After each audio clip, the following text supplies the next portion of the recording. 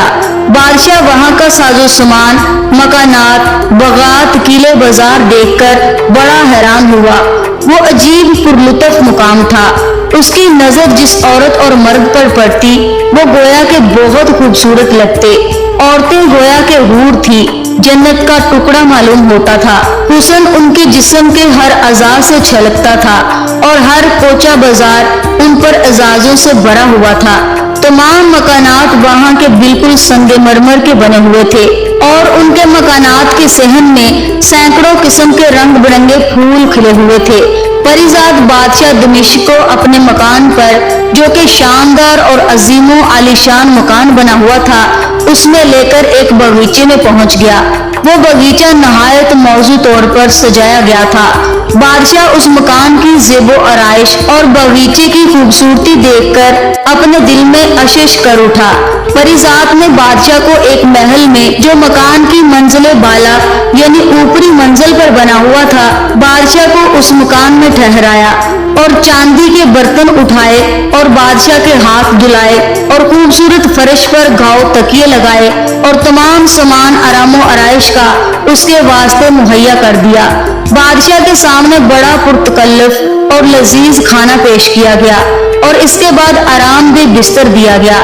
بادشاہ نے پریزاد سے کہا کہ میری دوسری فرمائش کو فراموش نہ کرنا، بھول نہ جانا۔